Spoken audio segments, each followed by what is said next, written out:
Welcome back to episode 253 of the Guide and Guns podcast. I'm your host, Troy. And I'm your host, Doug. We use this podcast to talk about guide, guns, and the responsible Christian gun owners' interest. On this week's show, we'll be talking about a recent trip up to Richmond, Virginia, and all the experiences of that event at the gun rights rally previous Monday, so a week and a day ago. And well, first we'll thank our bandwidth sponsor, Farms Radio Network. We appreciate them sponsoring our content, sponsoring our web bandwidth and our storage for all the data up there and all that stuff, and promoting our channel. Also, Crossbreed Holsters. Hey, you've heard us talk about if you're carrying a gun in your truck, on your person, in your purse, or in your vehicle. Crossbreed makes a holster for you. Go check our buddies out at crossbreedholsters.com. Carry the cross. I'm carrying the cross. I am not carrying it. Well, I got part of the cross. You get close by. You get the mag holder. I got my little mag holder sitting here with me right at the moment. Cool. Also PowerTac lights. Can't forget about those guys, man. If you looking for an accessory for an AR or a headlamp or just a flashlight in general, man, they make some really bright ones. I was out baiting up earlier for a hog hunt for tomorrow night, and I was using my PowerTac headlamp. Let's see, the HL10. That's the one I got. Whoop, let's see, right in front of the camera. There we go. And man, that thing is bright. I haven't used it, I've used it like 4 nights in a row, and I haven't charged it yet. And it's still just as bright. So works good. Go check our buddies out, powertac.com. Also, Palmetto State Armory. Hey, our affiliate link is doing good. You guys are doing great ordering parts off of there, and please share that link. And if you don't have it, hit me or Troy up, and we'll be happy to send it to you. All right.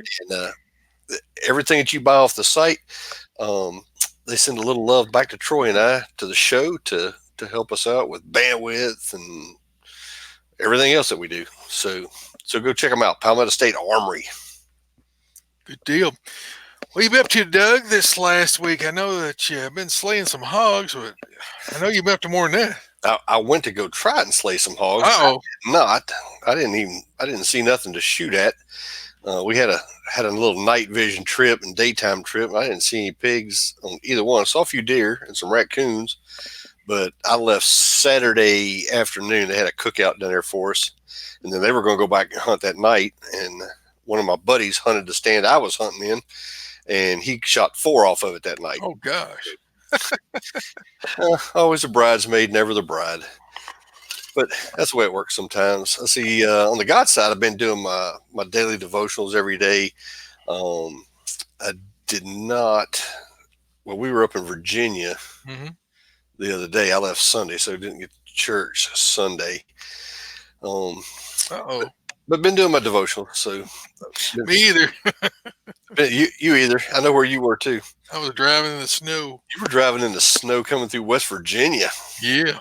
I didn't see no snow, but it was cold. Well, we'll talk about that in a minute, I guess. Yeah, we'll get that in the main topic. Let's see. Gun side, everyday carry, went on pig killing trip. Let's see. What else have I done? Talked about baiting up corn. We're going to talk about Virginia. Oh, I thought I'd show you guys this little, this is a Palmetto State Armory that I built for my son-in-law, Matt. It's got the SB3 tactical stock on it. He's got a SIG Romeo 4S on there, a little red dot. It's got the Magpul embossed flip-up sights on it, 10.5 inch, and it's a nice little gun. This is what he wanted, so I built him one, and now I'm thinking I'm going to have to build me one because I can't let him have something I don't have. Yeah, I know. I like that 4-inch. It looks like it'd be nice and light. It is. It's extremely light. So I like the way it comes all the way out to the end too, where it's not like cut off back here. But I actually like them little flip up sights too. I actually put a set of those on that gun I built the other day for me, but it's not a pistol. It's a full size, but still works good though. Good deal. Has it got all your stuff? That's got me covered, man. Your daughter's talking to you. My daughter's talking to me? Yeah, she's on the comments. Comments where? Can you see them on the page? Oh, now I can. Live comments. You got to switch over. Oh, yeah. Hey, we're on a new platform tonight, so yeah, we're learning as we go here. we got rid of Jitsi, thank goodness. Yeah. Well, we hope this is better. Jitsi was always a lot of trouble. We'll see. I don't know if it's going to work with. It's not working with YouTube yet, so we got to debug that. But if you're looking for the YouTube link, it's probably not working. At least I don't think it is. So my guiding gun stuff for the week. So I had, since our last show, I guess we should say, excuse me, we of course went to Virginia, and we'll talk about that in a little bit.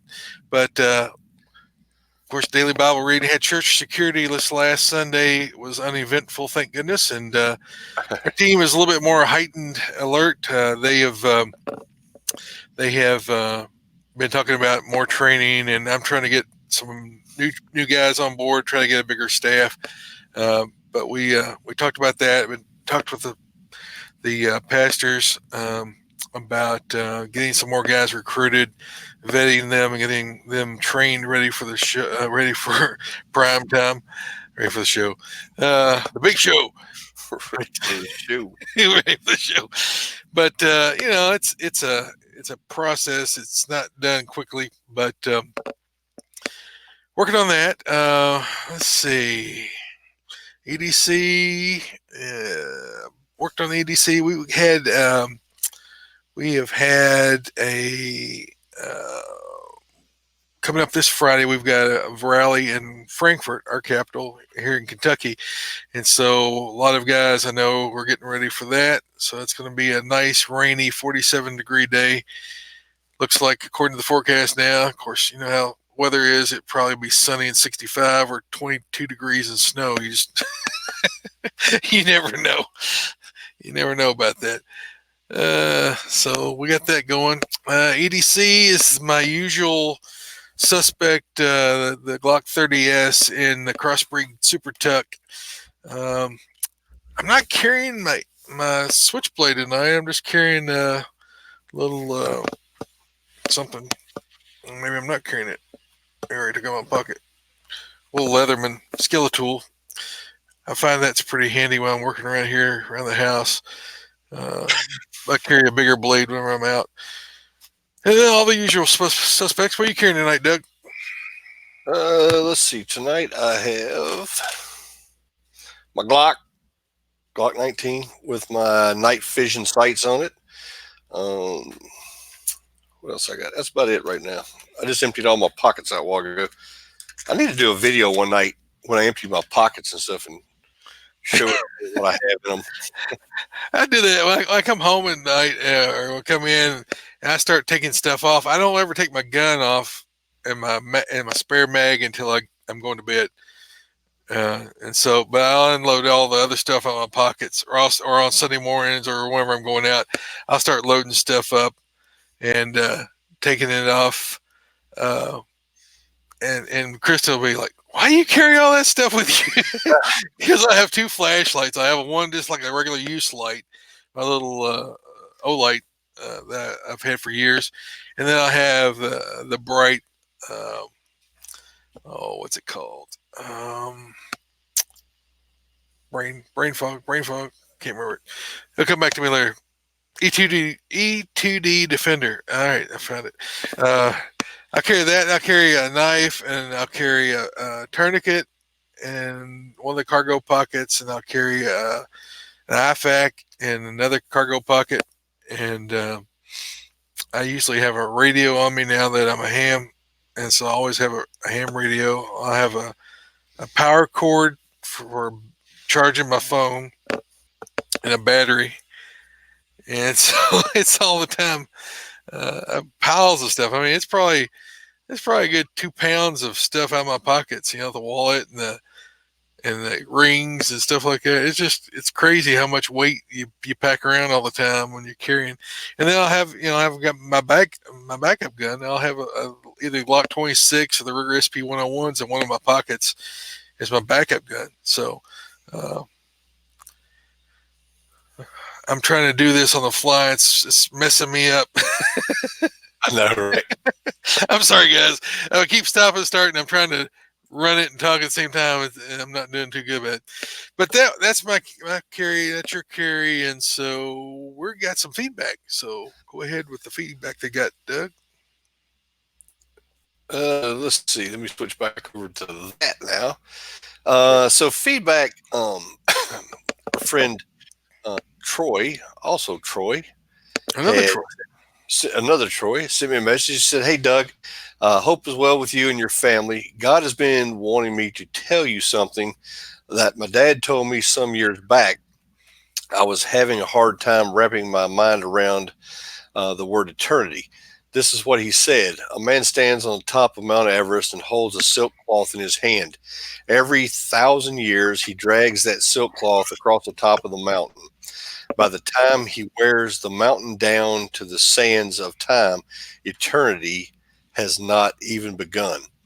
Not sure why God has been putting that on my heart lately. Maybe you will choose to share it on the podcast, or maybe not. God works in mysterious ways. I believe someone needs to hear this. Bless you and Troy. Keep up the good work." Awesome. And That's cool.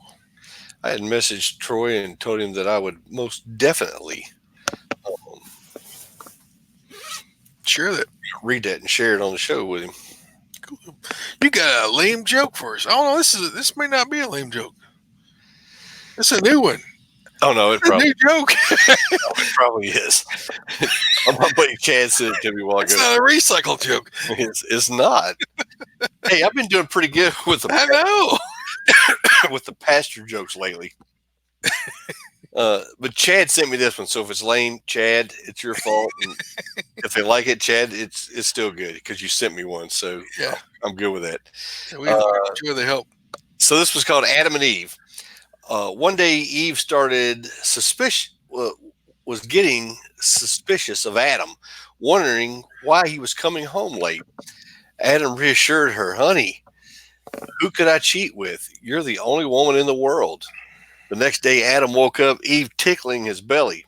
"What are you doing?" he cried. She said, "Counting ribs." Just make sure God didn't create somebody else. Oh, geez. Let's see.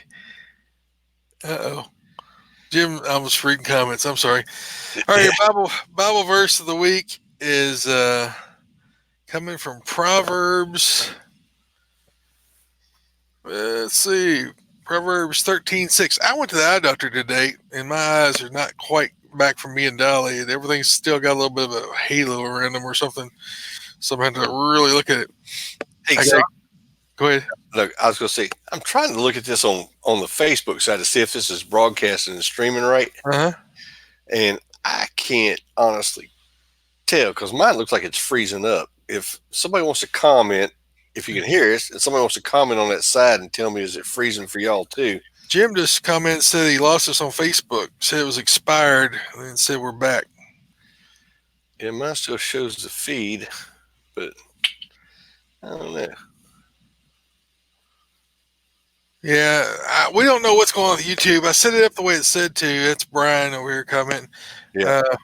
So we're learning on this one, Brian. Sorry about the confusion. I set it up the way it said to, and it didn't attach. So I don't know what I'm doing wrong. I'm sure it's my fault, but we'll see. All right. So Bible verse for the night is Proverbs 13:6. Righteousness guards him whose way is blameless, but sin overthrows the wicked. And I sort of thought that was apropos to the recent trip to Virginia. I know that a lot of you guys was praying for us, and we appreciate that because nobody really knows what was going to happen. And I think that something, if there weren't so many people there, I think something might have happened. You know, I saw some.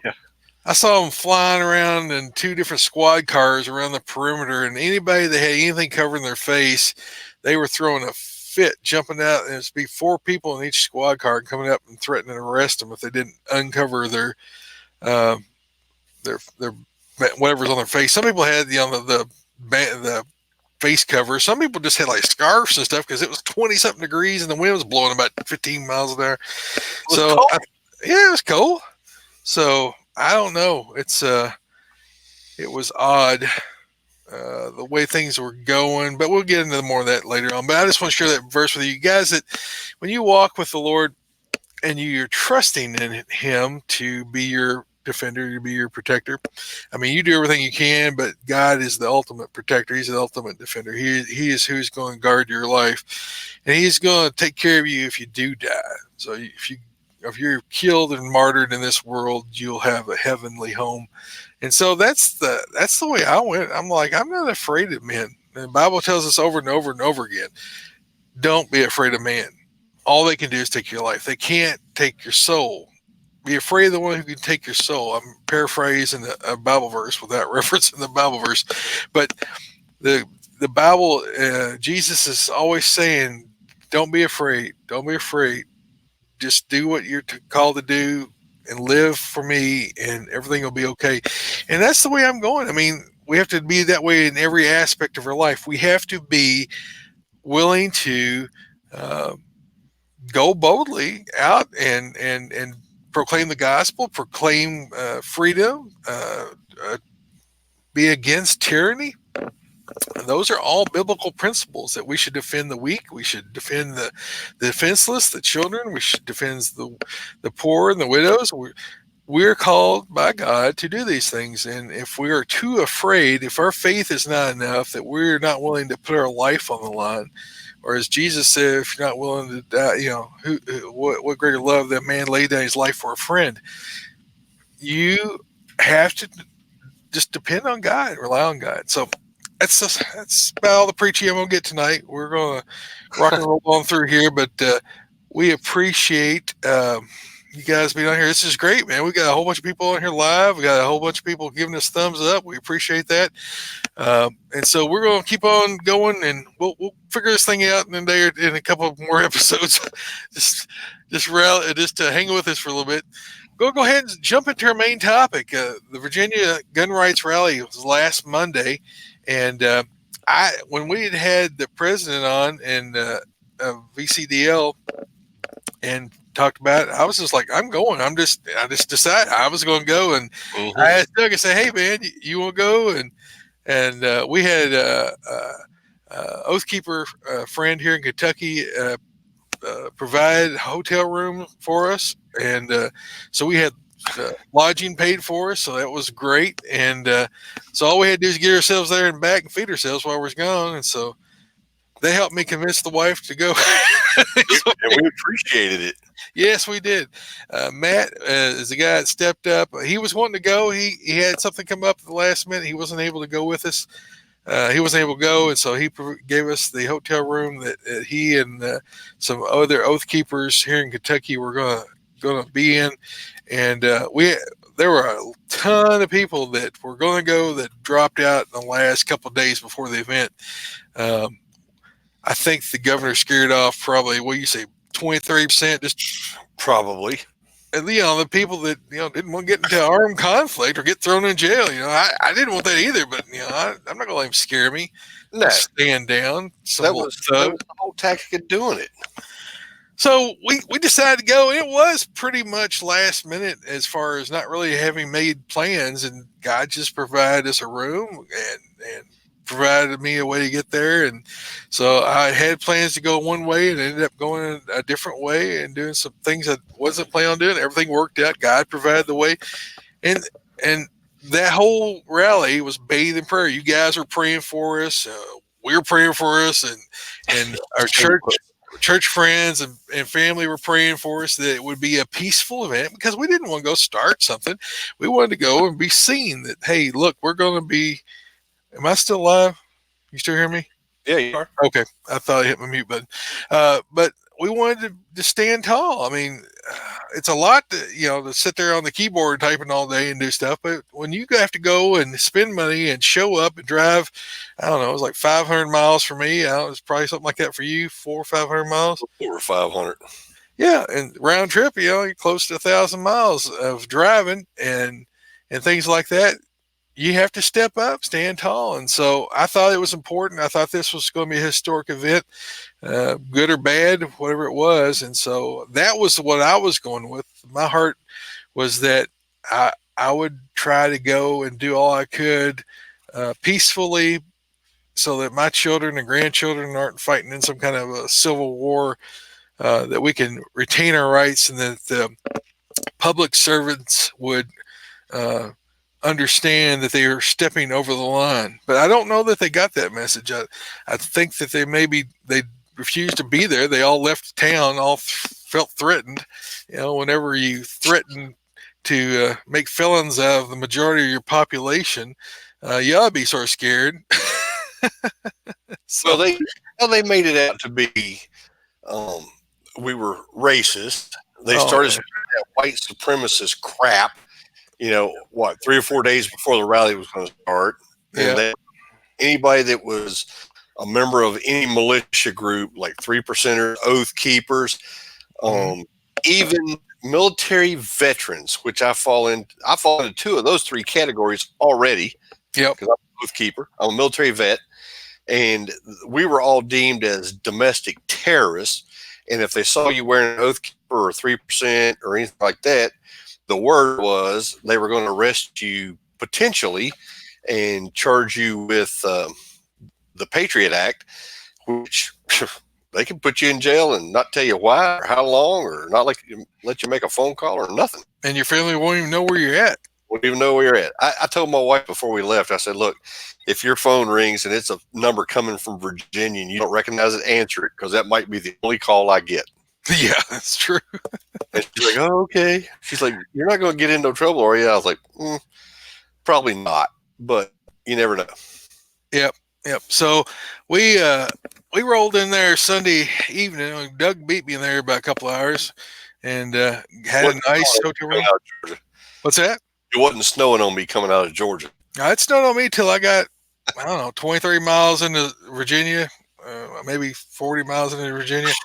And I had to slow down from what I was wanting to speed at. But those mountain roads with some ice and snow on wasn't much fun.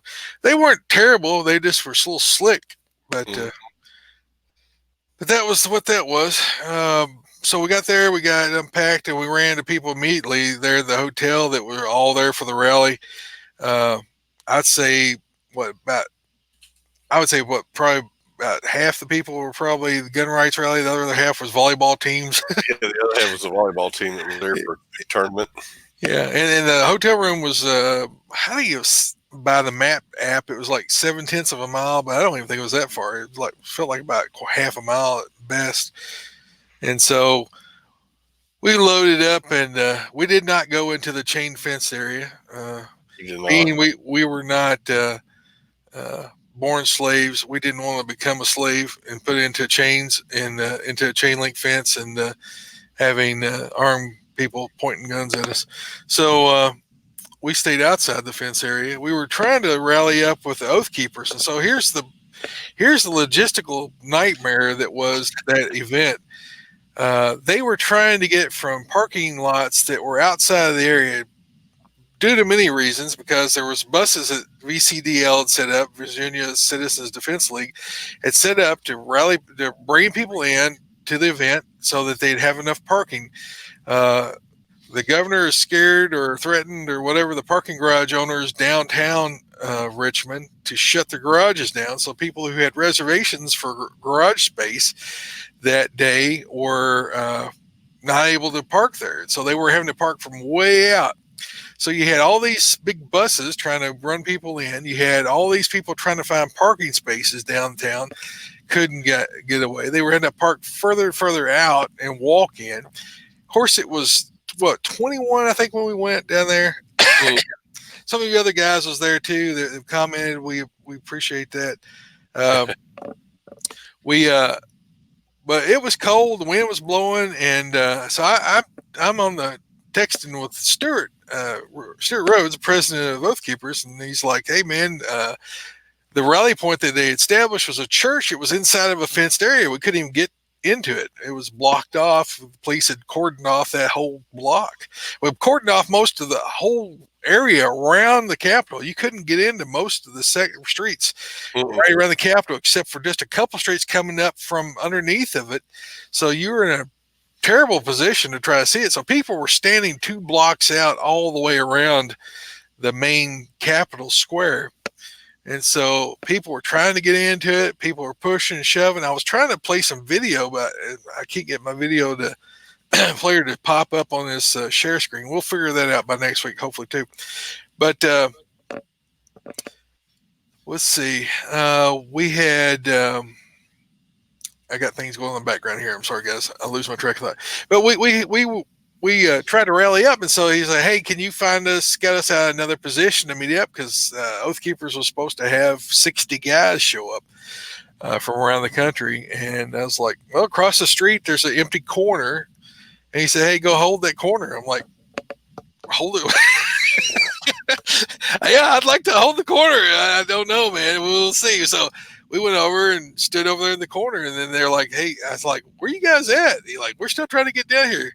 We're still trying to get down here," and couldn't get there, and they couldn't get in. Couldn't get in. I'm like, man. So we had busloads after busloads of people just walking down the street. Go ahead and talk about it, Doug. Huh? Go ahead, jump in here and start talking about it. Don't we run the whole thing. So Troy was trying to hold the street corner down on the end, and the wind was coming around that building probably 25 miles an hour, and it was 21 degrees. I was about to freeze to death. I'm like, I was like, let's slide around the corner, Troy, and stand in the sunshine around the building. He's like, I'm gonna stay right here and hold this down because Stuart and them are coming in, and I want to be able to find me. So I went around the side and stood in the sun for a little bit and warmed up. And man, it was just wave after wave after wave of people coming off of buses that were dropping off. And, we were asked not to bring a long gun with us. Uh-huh. No ARs, nothing like that. I mean, we were even asked not to wear camouflage, nothing like that. Yeah. And there was, we were made out to be racist and white supremacists and this and that, but there was white people, there was black people, there was Oriental people, there was Hispanic people, there were women, old women, young women, girls, kids. There was family, whole family there. There was even some folks there holding up gay rights signs, that were, what did it say, gay for 2A or something like that, I think it was. Yeah. I mean, gun rights affect everybody. It's not just old white guys. That's not who likes guns. And that's they don't look like us, do they? No. But I'm telling you, man, there were people. There were guys wearing vests, had their vests on, body armor, AR slung over their chest. 50 BMG. There was a dude walking around with a 50 BMG hung over his shoulder, and everyone wanted to take a picture of that dude. Yeah. And he was from New York, I believe, if I understand right. He was from New York. I think he owned a gun range or something up in New York. He came down for the event. That was a big old gun.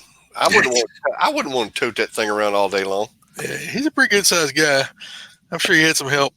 Yeah, probably.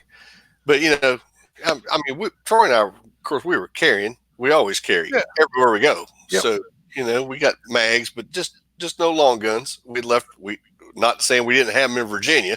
Yeah, we just didn't have them at the rally. Yeah. So, but there were people carrying all kinds of AKs, shotguns. I mean, there was more guns there than what the gun show we had in Georgia here a few weeks ago had.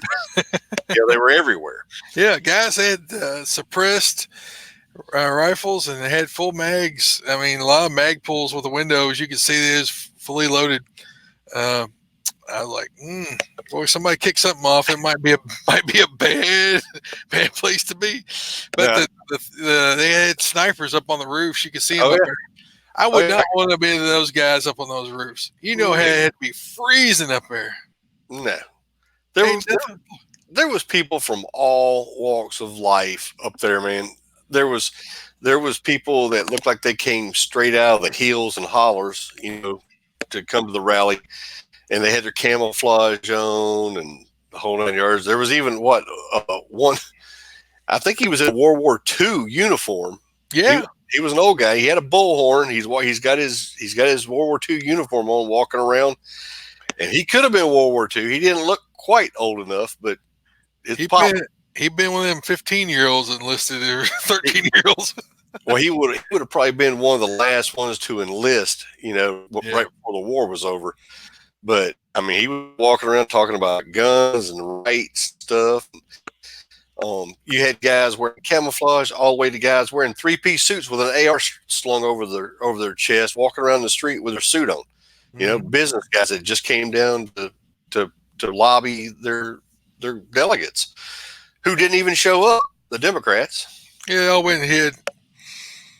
They were even reporting. As cowards always are known to do. They were safe houses.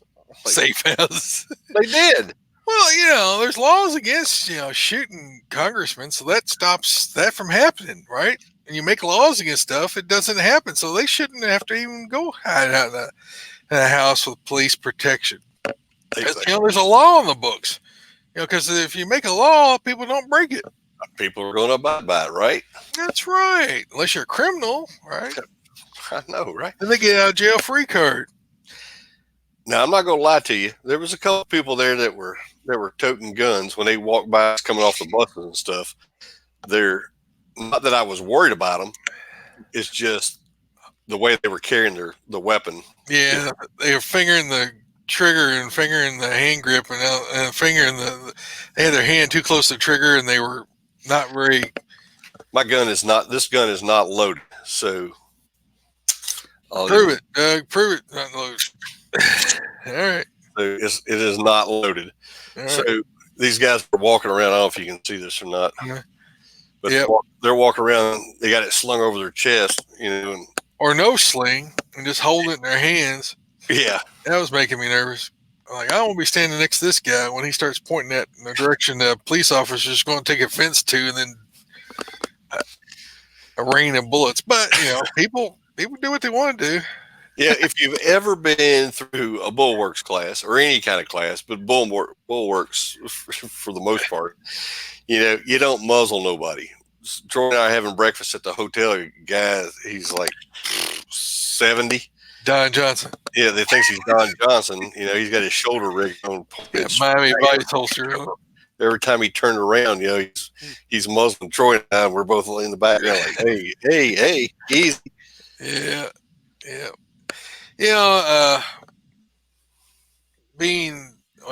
Let's let go. Do what you want, but be safe about it. Be safe about it. Yeah. Make sure your gun's pointing in a safe area that you don't kill nobody if it happens to go off. I know inside of a holster should be fine. I still don't like a barrel pointing at my head or my shoulder. I don't want to be walking behind somebody with a Miami Vice. So, now, in all honesty, before I was educated on safety, I had a Miami Vice holster for my Glock 20, and I carried it for 4 or 5 years. And I took a class. They said, you can get rid of that holster. Yeah. You can get somebody killed. I'm like, it's a Galco, baby. It's an expensive holster. I know, right? No, you don't need to be carrying that gun like that. So, I mean, you can carry it, one of those harnesses. Just make sure it's pointing down instead of backwards. Right. They make both versions. So there's that. But so my impressions. I thought that the governor did everything he could do to try to scare off as many people as could. Yep. I think people got incensed by it. I think the Virginians who've been involved since the beginning and the guys that don't take threats seriously or don't care were there, and gals and people of all persuasions. I think the lightweights stayed at home, made excuses why they didn't show up, and that's okay. I mean, self-preservation is a God-given thing. But I think that if we had not seen so many Patriots show up, I think that would have been a bad day because I think they were trying to incite things. And I saw people there that I think were probably Antifa types. They were looking for other Antifa types to meet up with. And I think the sheer volume of the crowd scared them off. And Yep. that everybody was packing. Maybe they thought that the governor scared everybody off, and they was going to have free reign to hit people in the head with bike locks. But as far as how the event went, I thought it went well. It went quickly. The things that I didn't like were the helicopters flying over the whole time, and you couldn't hear any of the speakers. The way they blocked off the streets so you couldn't get close enough unless you were inside of the caged area to hear what the speakers were saying. Yep. I didn't like the sniper standing up on the roof looking down on us like we were some kind of convicts or criminals. I didn't like the fact that the governor didn't ever provide the details he had about who was the people that were coming to start problems, the white supremacists that I never saw any there. No. I didn't see any Nazi flags. They have a bunch of pictures on different websites and news organizations with Nazi flags. I did not see any Nazi flags or any. And we were everywhere. Yeah, we were all the way around that place. So all that stuff, and you guys that were there, you can comment here on the sides. Did you all see anything? Because I did not see anything like that. Only flags I saw, other than the ones, I mean, a few people brought, I mean, they carried flags in with them and stuff. But you could go buy a flag from just about any corner. I mean, everybody was trying to make money off this event. They were selling Gaston flags and Trump flags, hats, and I think the big seller was the toboggans. Yeah, guys was selling, because I ain't gonna lie to you, it was cold. It was very cold. It was very cold.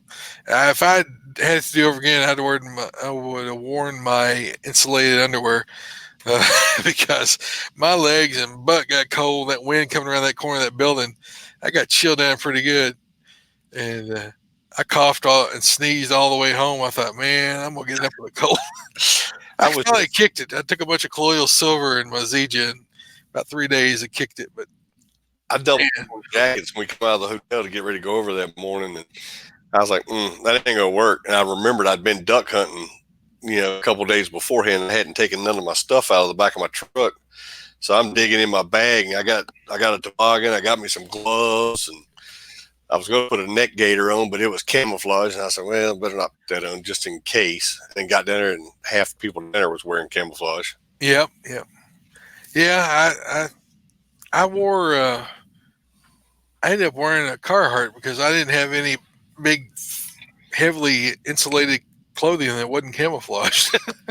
He didn't want to put his hoodie up, his hood up on it.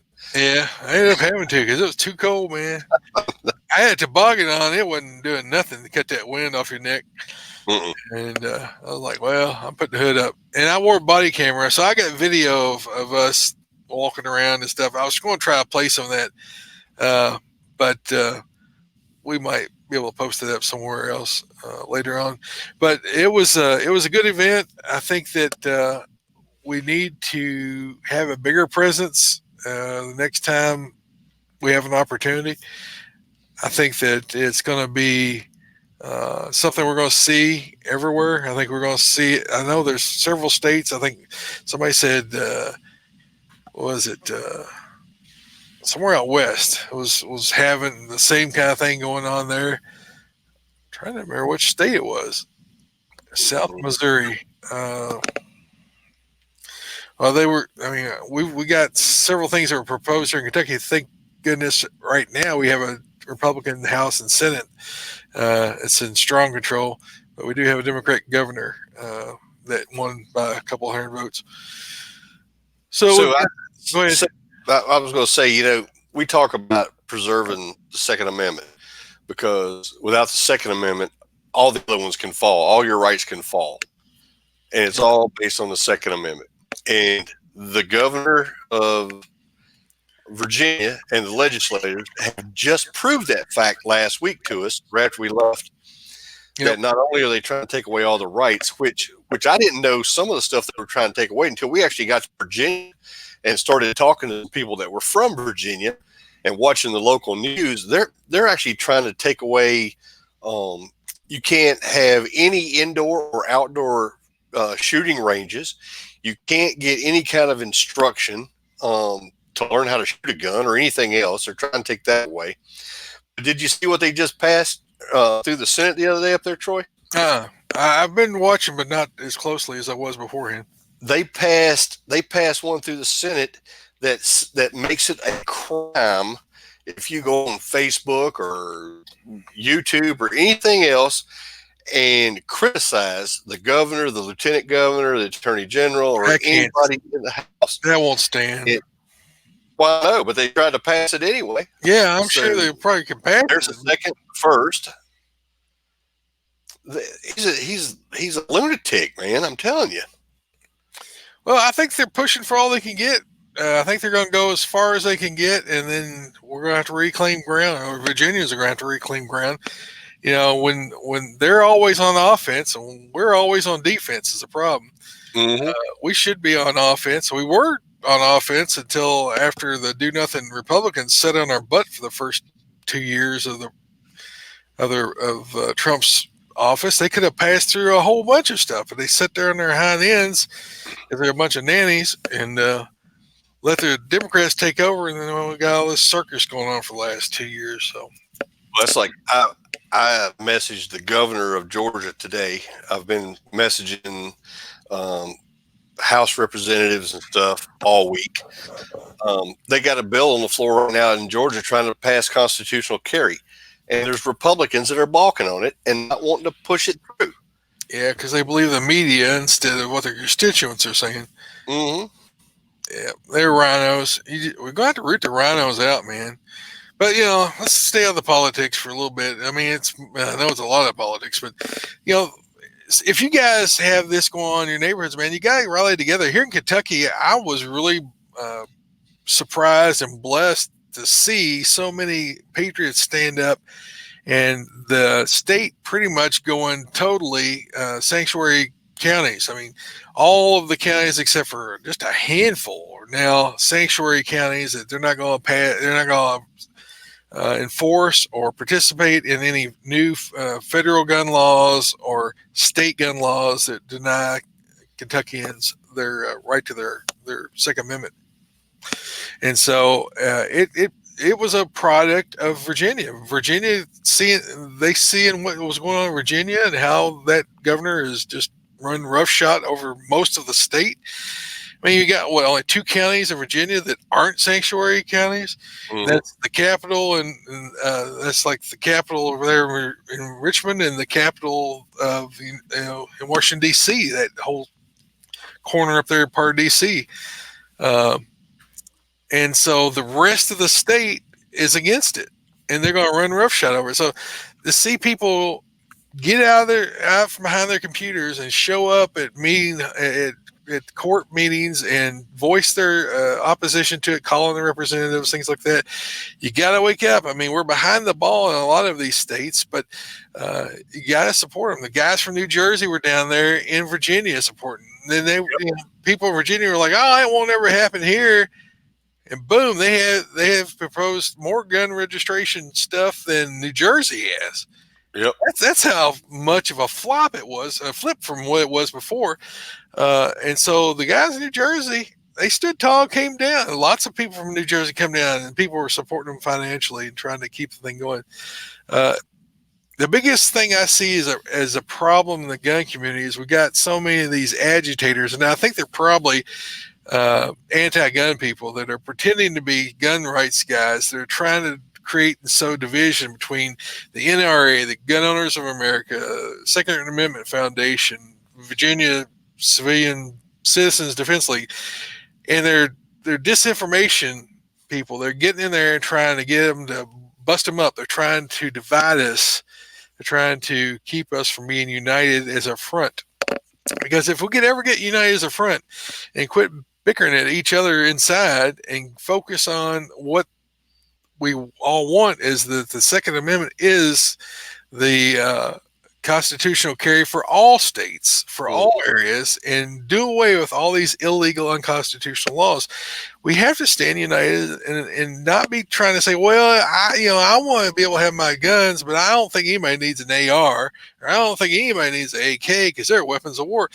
Guys, you got to realize the government is full of people who would be tyrannical. If we did not have weapons of war, we would not be able to hold our First Amendment. We would be put in gulags. We would be put, you got these communist people and they say they're socialist. Well, that's even, that's the pretext before communism. They would put you in concentration camps. They would put you in re-education camps. They would put you behind bars to take away your rights and to steal your stuff. I mean, communists are all about stealing. I mean, that's what it's about. They're going to take your freedoms, they're going to take your money, your wealth, and they're going to redistribute it mostly to the leaders, not to the hoi polloi. They're going to redistribute it to the upper echelon of the Bernie people, up at the top. They're going to get all the cool stuff, and everybody else is going to get rotten bread and dead animals and diseases from eating dead animals, like most communist countries have. Like it's going on China right now. That's like, if you're from the state of New York, please go and vote on your next election so you can get that Alexandria Cortez out of New York. Yep. And be done with her. Did you? She had posted that she compared the rally we went to in Virginia for the Second Amendment the same as the Baltimore rally, or rally. What was it? It was Charlottesville.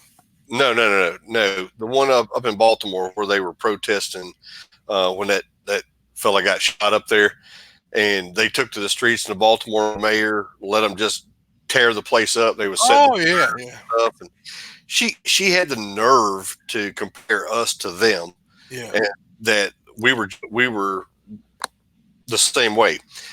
Dude, there were people picking up after the rally was done and everybody was ready to leave.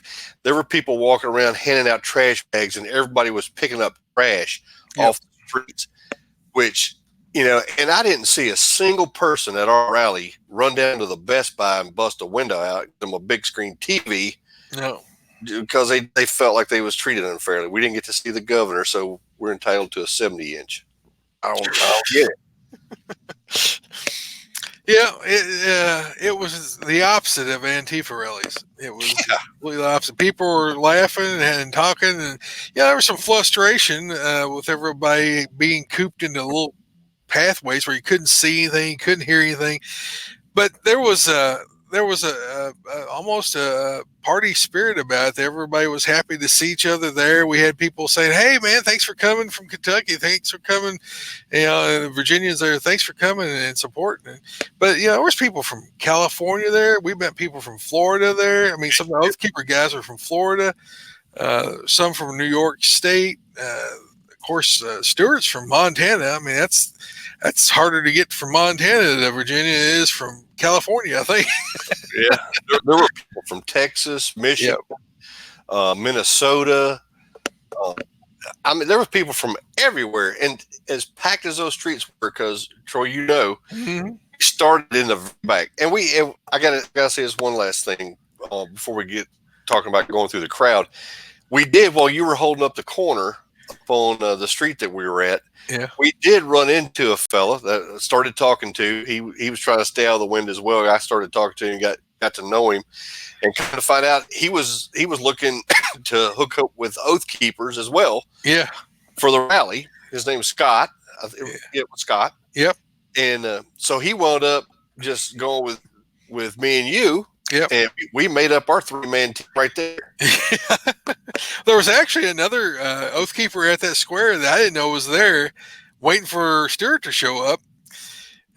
When he told us, "Hey, we can't get there. We're going to go in. They're going to go in here at the Supreme Court, and we're going to be there." And so it took us 45 minutes to an hour to get to where he was at, trying to weed through the people. It's just so thick you couldn't get through. I mean, it was just like pushing on you. Everybody was pushing each other. Yeah, it was like a bunch of penguins. We was in there all bunched in together. It wasn't so cold. I know, right? And you know what was funny? If somebody bumped into you, which was not hard to do, because I mean you're standing, Yeah, just packed in, and you're trying to. We're trying to get through the crowd because the Oath Keepers we were trying to hook up with were right out in front of the courthouse, between the courthouse and the square. the appeals court, right at the back of the building. So we had to go all the way up this street that was completely packed.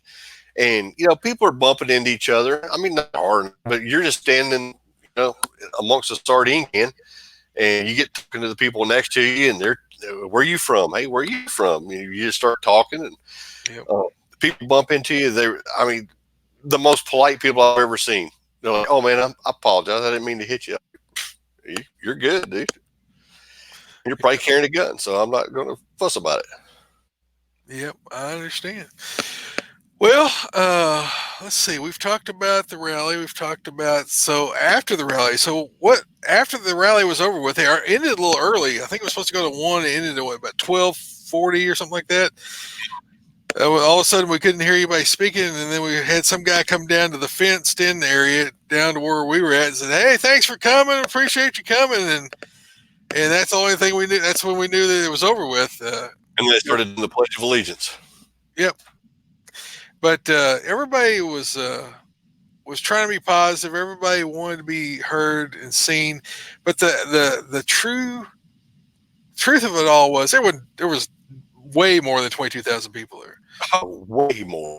Way more. I mean, we saw that many walk down that one street we were on, and there was 8 different streets coming in there, or more, probably 10 streets coming in. People coming in from all different directions, and we saw more than that walk through and get dropped off and stuff there in front of us.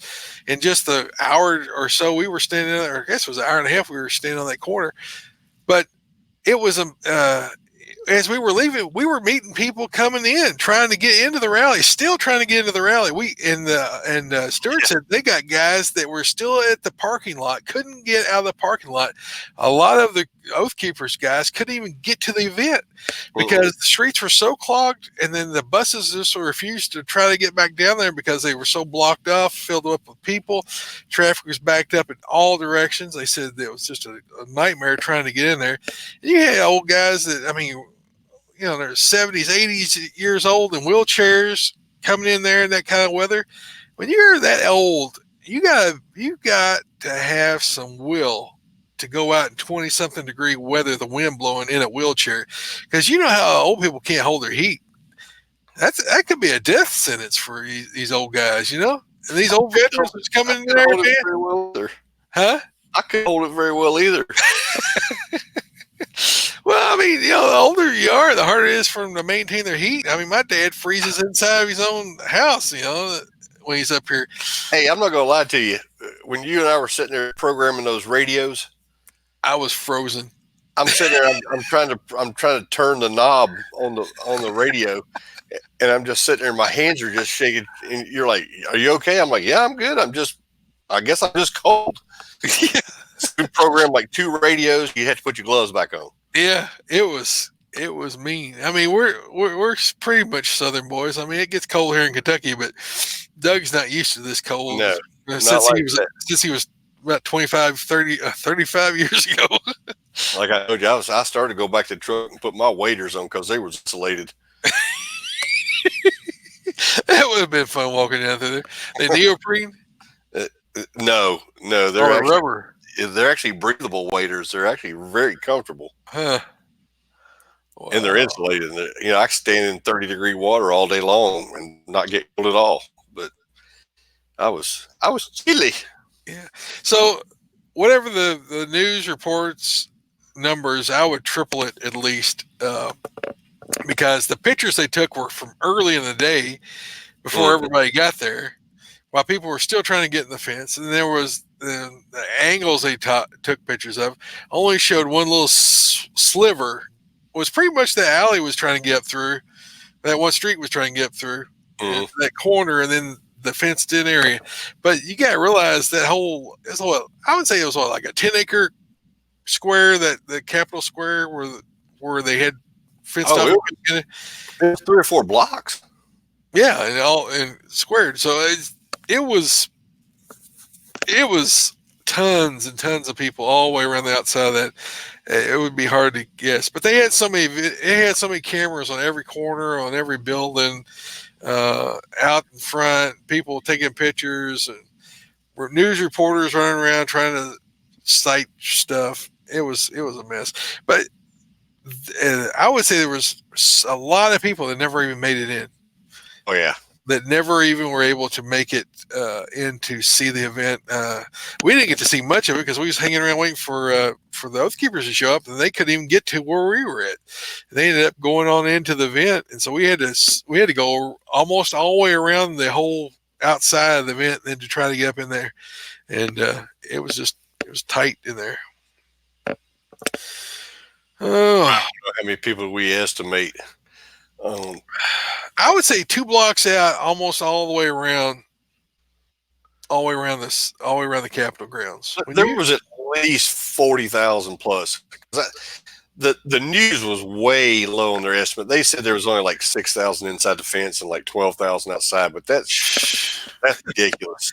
That one street we were in had more than 12,000 people in it, and but the way they blocked everything off, they made it as inconvenient as they could make it. They made it so hard for you to get to anything.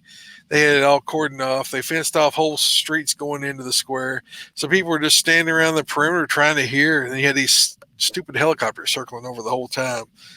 You couldn't come into the event from a side street, going that way. They had it blocked off. You had to actually go all the way down below the courthouse building on the street on the backside. Yeah. You had to funnel up 2 streets that way to get up there, and the whole back street was packed. The side streets were packed. Yeah, you got Alex Jones riding around in his armored vehicle on a loudspeaker. He was getting around pretty good though. Yeah.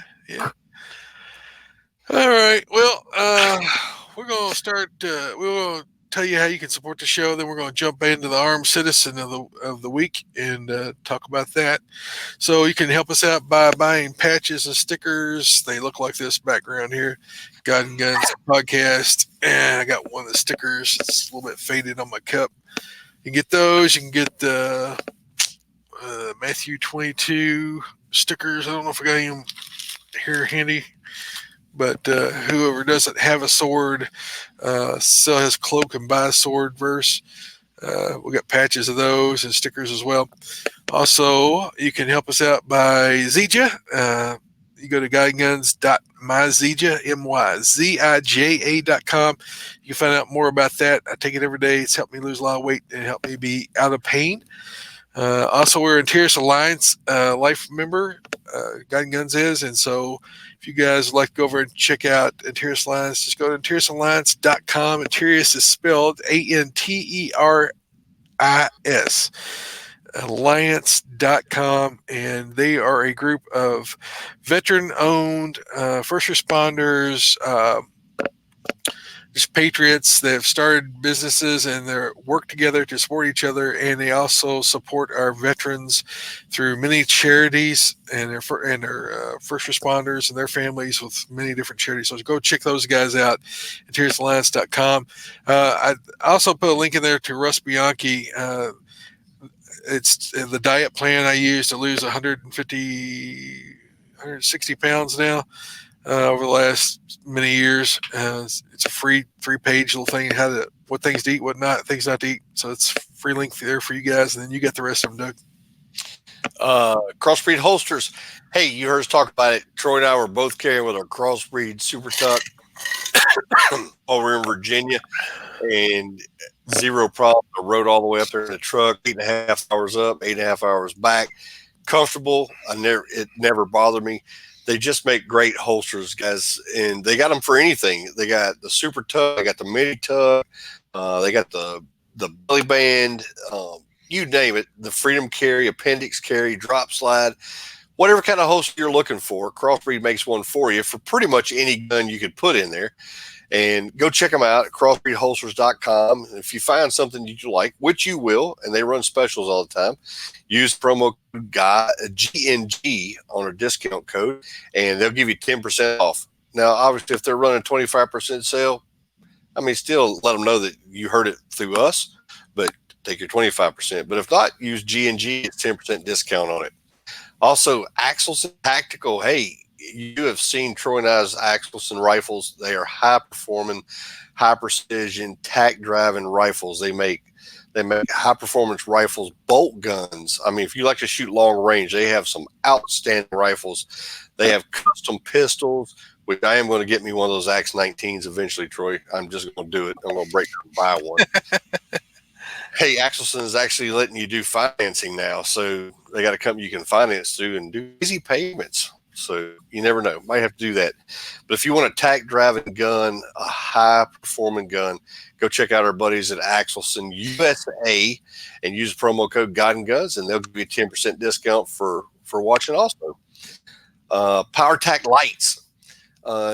You saw a while ago my HL10 headlamp that I use.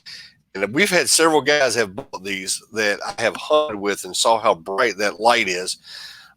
I was duck hunting in the dark. The guy had a light up on the front of his boat, and I had my light on it, and I was almost as bright on my headlamp as what he had on the front of his boat. And he said, what is that? I told him, and he ordered one. I was like, well, there you go.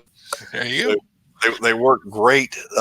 My son-in-law, Matt, just ordered one the other day for one of his rifles.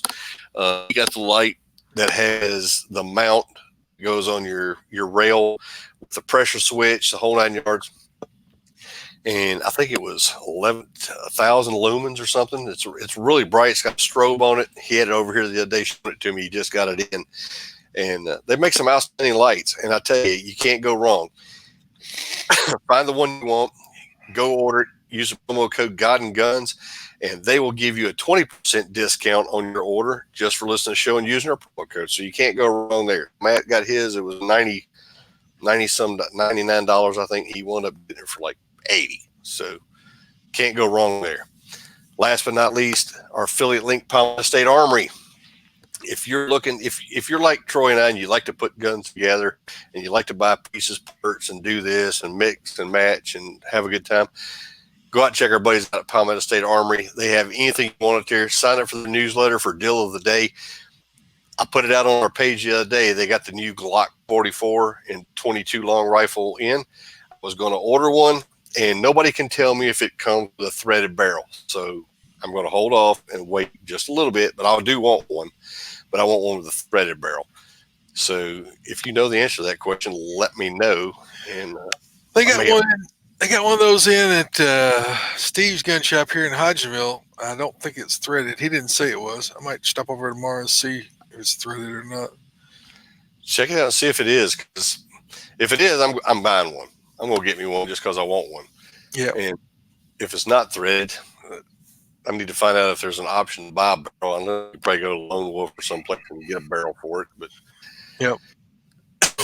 If they even have barrels for them already, I don't know. Yeah, I would say that Lone Wolf will have them pretty soon, if they don't already. All right, Armed Citizen, you good to read it, or you okay? You sound like he's coughing there. I am getting a little bit, but you want me to read it? If you want to read that one, go ahead. Okay. This is the Armed Citizen of the Week. Deputies, homeowner shoot suspect trying to break into home. Richland County, South Carolina, from WACH. The man injured in a Saturday night shooting was trying to break into a IRMO home, according to Richland County Sheriff's Department. Joseph James Harkless, 21, was charged with 3 counts of attempted murder as well as grand larceny, the department said.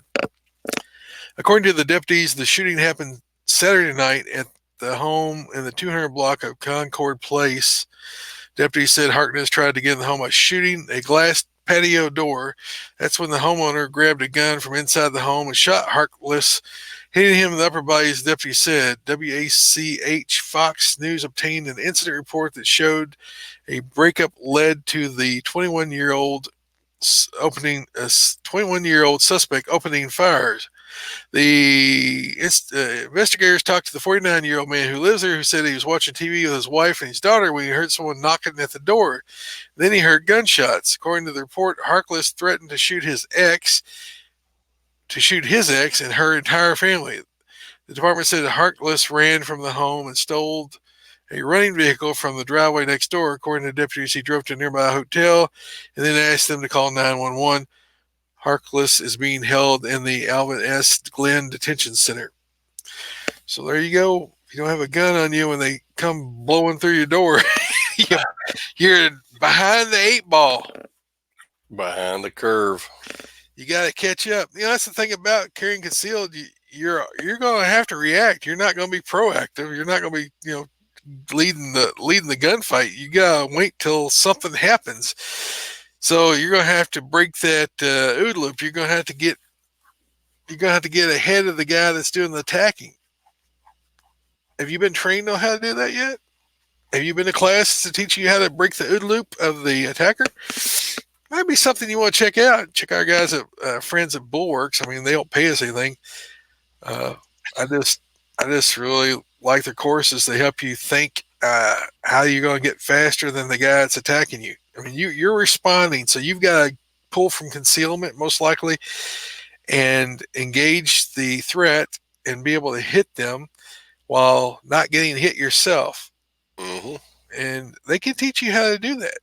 They can teach you how to get really fast and be able to think in a way that's faster than your attacker. So check the guys out, Bulwarks. If you work good enough, you can get a coin. Yeah, I got me one. They're gonna have they testing February 8th, I think it is. I know, I saw that. Yeah, you come up here and try to get you a coin, Doug. You be hunting ducks again? No, duck season will be over. Oh, okay. All right, we're gonna wrap this puppy up. Anybody have any comments over there in the notes? Go ahead and start now. I'm gonna start wrapping up. You got anything else, Doug, before I hit the wrap up? I'm good, man. We appreciate you guys watching. We really do. We appreciate you guys giving us thumbs up and sharing the links and sharing the videos and things like that. That helps us out tremendously. So send your feedback to Troy at guidinggunspodcast.com or Doug at guidinggunspodcast.com. Again, please tell your friends about us. Like us. Leave us an iTunes review. Like us on Facebook and facebook.com/guidinggunspodcast. Subscribe to us and follow us on YouTube. Tonight's show, I'll probably have to upload after we get done because for whatever reason the links didn't connect. Sorry about that for you guys that were over on YouTube. Learning process. Yeah. Well, hopefully we'll have it up and working next week. Follow us on Twitter at Guiding Guns Pod. Search for us on Instagram. We've got a MeWe account. You can find us over there. Somebody has set up a fake or a duplicate Guiding Guns MeWe account, and who that is, I would like them to remove that because they've copied our picture and everything. So please don't do that because we've already got one up there. Our website is guidinggunspodcast.com, but it's not quite there yet. Doug's trying to put the finishing touches on it. We got some more media for it, finally. Good deal. All right, Doug. Until next time, have a blessed week. And keep your guns close, but keep your Bible closer. Night, guys. Thanks for watching. Appreciate it. Have a good one. Share it, thumbs up, and we will talk to you guys later. Adios. Good night.